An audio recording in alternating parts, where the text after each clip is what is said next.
Hello बच्चों। आज हम लोग क्लास 7 में हमारी भूगोल की किताब हमारा भूमंडल इसका चैप्टर 2 देखने चल रहे हैं और इसका नाम है पृथ्वी के स्थल रूप। तो बच्चों, पृथ्वी का स्थल रूप मतलब पृथ्वी को अगर आप देखेंगे तो ये कई भागों में बटा हुआ है देखने में। जैसे महाद्वीप भी पाया जाता है, समुद्र भी पाया जाता है, पठार, पहाड़, नदियाँ, डेल्टा, ये सारी चीज़ें पाई जाती हैं। तो इन सारे स्थल रूपों के बारे में इस चैप्टर में बताया गया है। तो चलिए स्टार्ट करते हैं इसके क्वेश्चन आंसर को। पहला क्वेश्चन है, वलित पर्वत से आप क्या समझते हैं? विश्व के किन्हीं 3 वलित पर्वतों के नाम बताइए।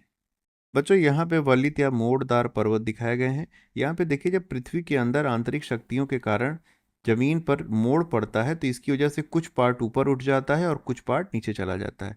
तो इस तरह से, इस कारण से जो आकृति बनती है उसे कहते हैं वलित पर्वत। ठीक है।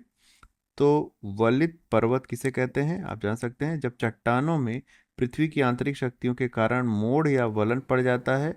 वर्तमान युग में सभी बड़े पर्वत मोड़दार पर्वत ही हैं, जैसे कि हम लोग देख चुके हैं। रॉकीज है, ये अमेरिका में पाई जाती है। इसी तरह आल्प्स है, ये पाई जाती है यूरोप में। और है हिमालय, ये इंडिया में पाई जाती है। तो इस तरह से ये तीनों मोड़दार पर्वत ही हैं। चलिए अब इसका आंसर देख लेते हैं। तो वलित पर्वत जब पृथ्वी की आंतरिक शक्तियों के कारण चट्टानों में मोड़ या वलन पड़ जाता है तो इसे मोड़दार या वलित पर्वत कहते हैं। 3 प्रमुख वलित पर्वत कौन कौन से हैं? हिमालय, आल्प्स और रॉकीज, ये तीनों वलित पर्वत हैं।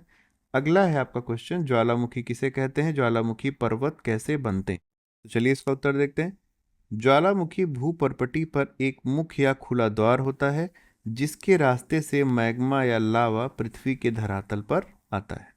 यहाँ पे बच्चों ज्वालामुखी पर्वत दिखाया गया है। तो भूपर्पटी पर एक खुले द्वार से पृथ्वी के अंदर का गर्म मैग्मा या लावा बाहर आता है। इस द्वार के चारों ओर लावा एकत्र होने से शंकु कोण के आकार का पर्वत बन जाता है। इसी को ज्वालामुखी पर्वत कहते हैं। ठीक है। तो ज्वालामुखी पर्वत का निर्माण किस तरह से होता है आपको समझ में आ गया होगा। जब ये लावा बाहर आता है तो बाहर ये जमने लगता है। तो जमने से ये एक शंकु के आकार की संरचना बन जाती है। इसी को ज्वालामुखी पर्वत कहा जाता है। अब देख लेते हैं इसका आंसर। ज्वालामुखी पर्वत का निर्माण, जब ज्वालामुखी के मुख से गर्म लावा बाहर आता है तो वह उस द्वार के चारों ओर एकत्र होने लगता है। तो एक शंकु के आकार की आकृति बनती है। इस प्रकार बनी आकृति को ही ज्वालामुखी पर्वत कहते हैं। अगले प्रश्न पे चलते हैं। पठार किसे कहते हैं? ये मैदान से किस प्रकार भिन्न है? बच्चों, पठार को समझने के पहले पृथ्वी के स्थल रूप को आपको समझना बहुत जरूरी है।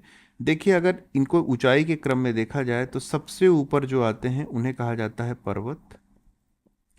पर्वत के बाद आते हैं पठार, पठार के बाद आते हैं मैदान, और मैदान के बाद सबसे नीचे आते हैं समुद्र। ठीक है। तो एक चीज आप समझ गए होंगे कि पठार जो होते हैं ये मैदान से ऊंचे होते हैं लेकिन पर्वतों से नीचे होते हैं। तो पठार की कैटेगरी पर्वत और मैदान के बीच में आती है।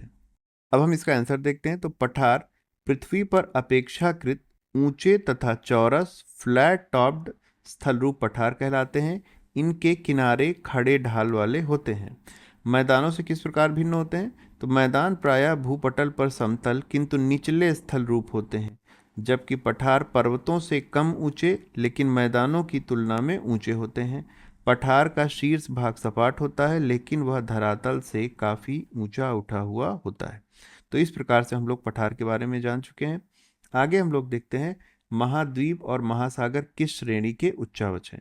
तो बच्चों 3 श्रेणी के उच्चावच पाए जाते हैं। 3 श्रेणियां होती हैं। ठीक है। तो पहला होता है प्रथम श्रेणी। प्रथम श्रेणी में आपके आते हैं महाद्वीप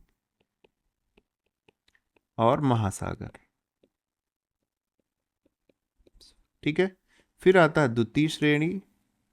द्वितीय श्रेणी में आते हैं आपके पर्वत, पठार और मैदान आदि।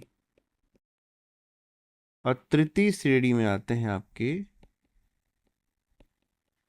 नदियां, डेल्टा,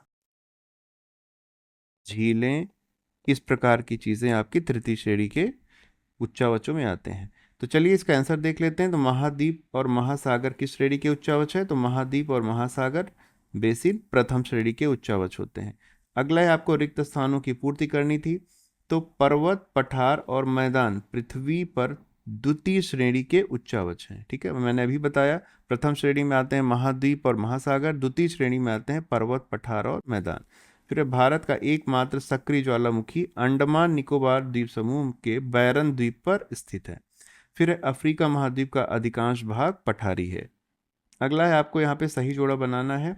यहाँ पे कॉलम ए में दिया गया है स्थल रूप और कॉलम बी में उसका उदाहरण दिया गया है। जैसे वलित पर्वत का उदाहरण है, जो इस प्रकार से वलित और एक श्रृंखला बना लेता है, तो उसका उदाहरण हिमालय है। ज्वालामुखी पर्वत का उदाहरण है विसुवियस, ये है। फिर है भ्रंश घाटी, भ्रंश घाटी का उदाहरण है नर्मदा नदी। भ्रंश घाटी में क्या होता है बच्चों की, जैसे ये पार्ट है तो इसका बीच वाला हिस्सा दब जाता है, तो ऐसे ही एक दबे हुए हिस्से से नर्मदा नदी बहती है, इसीलिए इसको भ्रंश घाटी में बहने वाली नदी भी कहते हैं। फिर है भ्रंश पर्वत, तो पश्चिमी घाट के हमारे जो पर्वत हैं, जो हमारा भारत का नक्शा इस प्रकार से है, तो यहाँ के जो पर्वत हैं वो सारे भ्रंश पर्वत कहे जाते हैं। तो इस तरह से बच्चों हमारा ये चैप्टर समाप्त होता है। आई होप आप लोगों को समझ में आया होगा। अगर समझ में आया है तो चैनल को सब्सक्राइब जरूर कर लीजिए, जिससे आगे जितने भी वीडियो पढ़ें आपको आसानी से मिल जाएं। तो चलिए अगली वीडियो हम लोग फिर मिलते हैं, तब तक अपना ध्यान रखिए।